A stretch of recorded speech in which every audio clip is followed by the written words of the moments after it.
What's up, everybody? Welcome back to the channel. So we've made the drive down to Tewksbury, Massachusetts to my good friend Tim's house. He is going to show us how to do a really nice airbrush paint job. I'm going to let him do all the painting so that I can do the recording. Plus, he's the guy that I'm learning from, so what better than to have him show you how to do it. So let me flip the camera around. We're going to show you what paints what paint we're using today and some other good paints to use, and then we'll let Tim take over. So I'll be right back. All right. So here are some good paints to use if you're going to airbrush. These are all really good companies. You've got Splash Paints. That's a really good one. I seem to have really good luck with that. MCW Lacquer. This lays down also really good. And Scale Finishes. All really good paints, ready to spray right out of the bottle. This is what we're using today. Diamond Blue. That is a Porsche color, apparently, what it says on the label. And this is a kind of a good representation of what it is. It's a spoon we just sprayed. Obviously it'll look a little bit different on the car and with some clear on it, but there it is. So, say hi, Mr. Tim. Hello. All right. So we're going to paint the 41 Willys today. And I'm going to let you take over and show us how it's done, sir. Okay, so once you get your paint ready to go, you get it in your brush, you get it ready to go. I set my compressor at 30 pounds because it will go down a little bit as you paint. So between 25 30 is what all the manufacturers recommend. What I like to do before I start painting, I load my gun, I keep this piece of cardboard, and I do a test shot just to see how heavy it's coming out. As you can see, nothing's coming out, so we want to open it just a little bit. This is a Pache H single action airbrush. You adjust it with the nozzle down here to get the flow you want. Still don't have it, so you're going to keep adjusting it because you do not want it heavy. See, that's too heavy. If it looks wet, you're putting it on too heavy. So you dial it back a little bit, hit it again. Just keep going back until you get what you want. Right there, that's not heavy at all. It's not really shiny, so it's going to give you just enough. Take the body, and the first thing you want to do is all the edges. And you're just going to do just a light mist coat.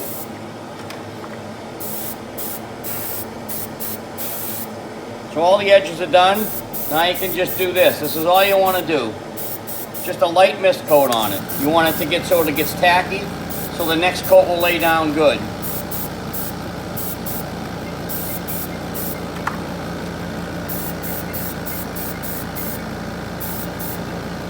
So you let that dry for 5 minutes and then you do another mist coat and see how it is. No heavy wet coats. The paint will craze on you. You don't want that.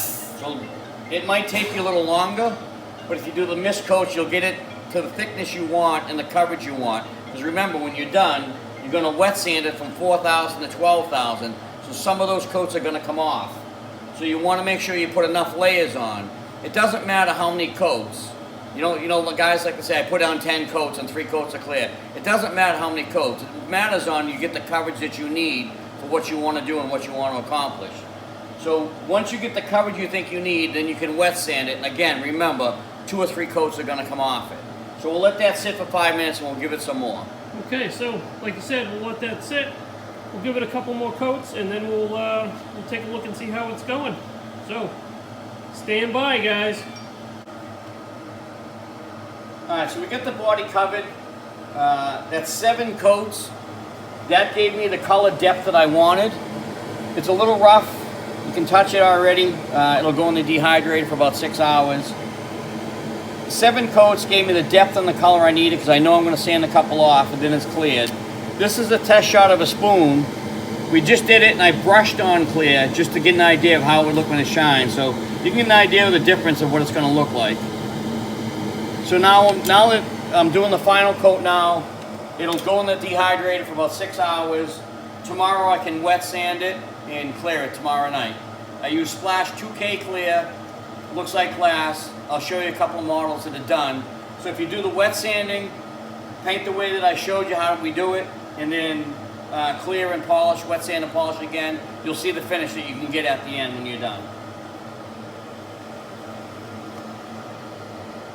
So again, on the final coat, you want to do the same thing. You want to get all around the edges. Make sure your edges are covered good.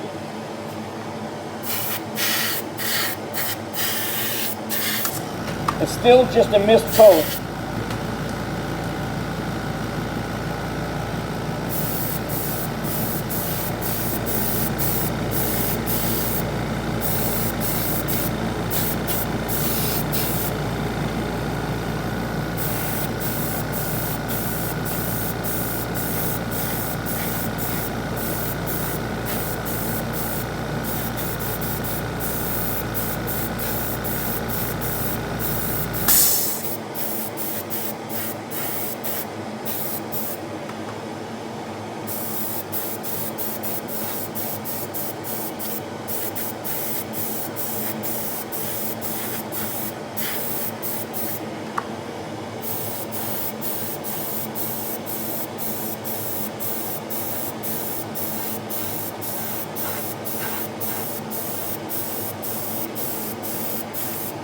On the last coat, I like to go just a little bit more in another direction on the spots you're going to see the most.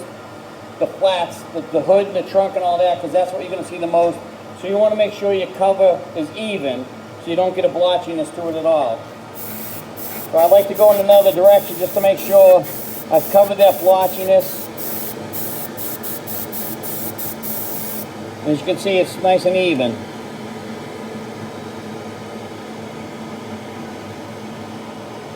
And that's it. All right. Okay, so we're gonna take a quick break, and we'll go in and we'll look at one of Tim's completely finished models, and then we'll get to work on mine. We'll be right back. Okay, guys. So you saw how we painted everything, all mist coats. Last time Jason was down, this is the body we used for him to test to learn how to airbrush. This is a GTO. It's the new AMT kit. It's an old promo kit. This has got 7 coats of red on it, all mist coats.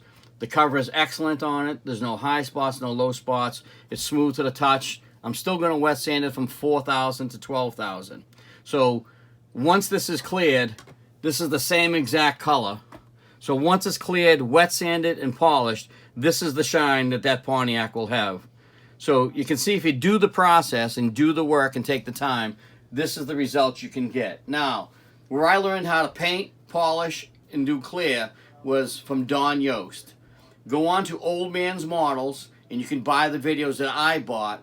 I think it was $60 for everything. The best $60 I ever spent. I learned about a bunch of tricks. I learned little tips that make my building easier and better. And I learned how to wet sand, polish, and paint. Money well spent. I believe you can still get the videos. He has since passed away, but I believe his wife is still selling them from what I'm told. Go check them out. They're great.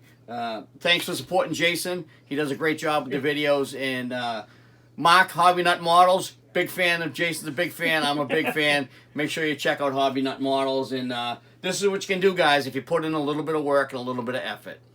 All right, there you go. And I got nothing left to say. Thanks, guys, and I will see you on the next one.